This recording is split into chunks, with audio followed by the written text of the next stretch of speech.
Hooray! Finally, there's been a Doctor Who The Collection announcement. Season 17 is going to be compressed from all of these DVDs into one lovely, reasonably sleek Blu-ray box set. And it's out on December 13th. As is often the case with box sets like this, there's been a kind of a groundswell of rumour and the odd sighting of a listing on some obscure sales website. It turns out it's true, and I'm pretty happy about that. Yeah, season 17 is an interesting one. Now, look, I can't do my usual thing I do with these collection announcements, sadly, where I normally show you the covers from every angle and I go through all the special features. Because of the way this announcement is landing this week, I just haven't got that stuff to show you. So what I can do is talk through season 17, talking about each of the serials within it. And within those 6 serials, there's one that I still haven't watched ever. I've never seen it. Can you believe that? It's ridiculous. And one of these stories is one of my favourite Tom Baker stories, but it's probably not the one you expect. So hold on tight.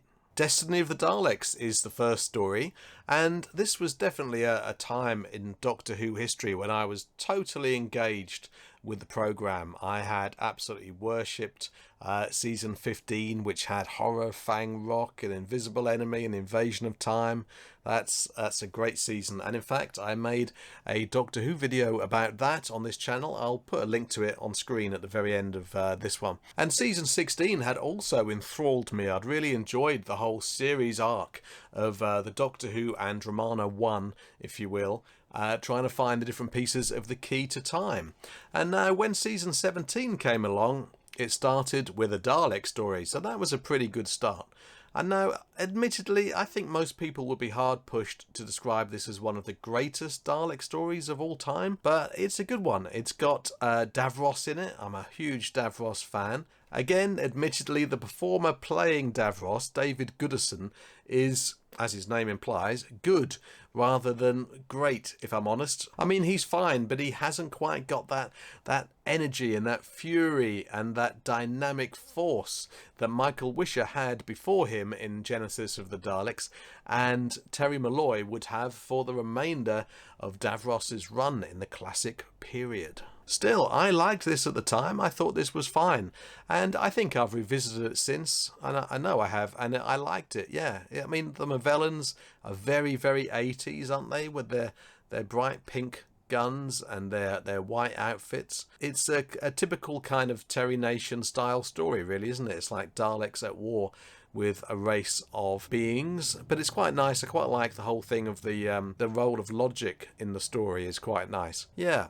Destiny of the Daleks is pretty good. It's a bit sort of frayed around the edges, but you know, a lot of Doctor Who, a lot of fun Doctor Who isn't it? Yeah. If Destiny of the Daleks was the starter, though, there's no question that this is a pretty tasty main course. Yeah, City of Death is great. I loved this as a kid, although it horrified me with the death of a kind of secondary character. I think it was at the end of episode 3. I'm not going to say who, because guess what? There are people born about 15 years ago or even less who haven't seen this story, so I'm not one for spoilers, but there's the death of a secondary character which is really unpleasant, and he was, you know, oh, I've spoiled it now. He was such a nice guy as well. You know who I'm talking about anyway if you've seen this story. Yeah, and the Jaggeroth character, Scaroth of the Jaggeroth, is pretty cool. I mean, that's a great Doctor Who monster, isn't it? A load of worms and an eye in the middle of it. It's the kind of thing you could make yourself as a fancy dress costume, and it would probably look, well, it would look rubbish, but it would be fun.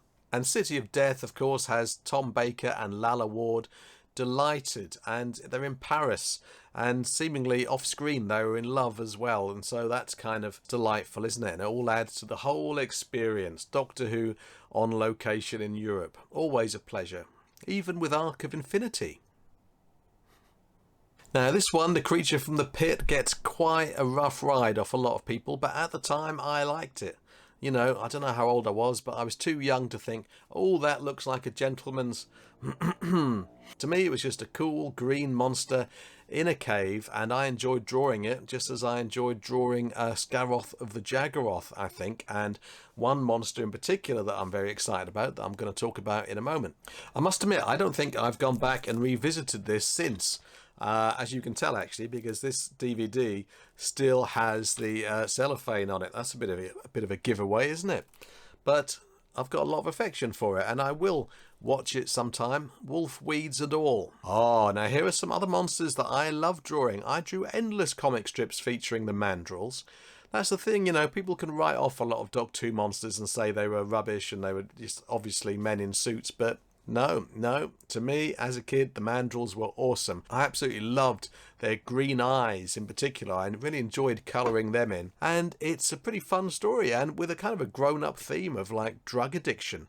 Really, that's quite a grown-up thing for Doctor Who to be doing in 1979. Yeah, it's fun. Yeah, sure, Tom Baker is starting to take it less seriously with the lines like "my arms, my legs, my everything," but yeah, who really cares? You know, it's fine. It's a laugh, innit? It's a romp. Now, you might not believe this, but the Horns of Naimon is the story in this set that I'm most excited about. I know, even more so than City of Death. Who'd have thunk it, eh? But as a kid, again, I loved those Naimon, and I still love them. Is it Naimon plural? Naimons? Naimoni? Naimon. And I loved this, and I still do. Yeah, I still find the Naimon pretty scary. I think they look great, and they sound great. Their voices are brilliant. Yeah, there's a lot of exciting stuff with like pods going from one planet to the other, and I love the, you know, as a kid, it really grasps the imagination, the whole thing of a maze that keeps on changing like a labyrinth. And of course you have the whole Minotaur labyrinth Greek mythology thing going on there, so that's pretty nice. So I'm excited to see this in high definition, and I'm also excited about all the special features that hopefully will accompany it. Now, I've got a confession to make with the final story of this season. I have never watched Sharda. Can you believe that? It's absolutely crazy, isn't it? Yeah. I mean, there's a whole story behind this serial that you can make a whole video about, and lots of people have. There's a whole saga. There was like, you know, some kind of dispute at the BBC caused this to not be filmed in full, and now it's partly animated, and so I think that's what it is. I had, like, you know, I've got the VHS set, the double VHS set of Sharda with Tom Baker supplying the links, but I think part of me knew there'd always be a better version coming down the track, and so I'd never watched it, and I've got this and I still haven't watched it. Tell me what you think of Sharda down in comments. And here's another reason why I haven't watched this, because it's a pocket of the Tom Baker era that I still haven't seen. It's the only story I haven't seen, and it's always nice to know that there's a Tom Baker story tucked away to watch. It's almost as if I want to permanently keep that tucked away to watch, but no, I should watch it, shouldn't I? Because I could get hit by a bus tomorrow, yeah, or even later today. So is season 17 one of the strongest, one of the most classic Doctor Who serials? No, it's not, and it's not even one of the strongest or most classic Fourth Doctor seasons. I think I just said serials there instead of seasons, didn't I? Please forgive me. Yes, but it's not one of the strongest seasons, is it, of Doctor Who?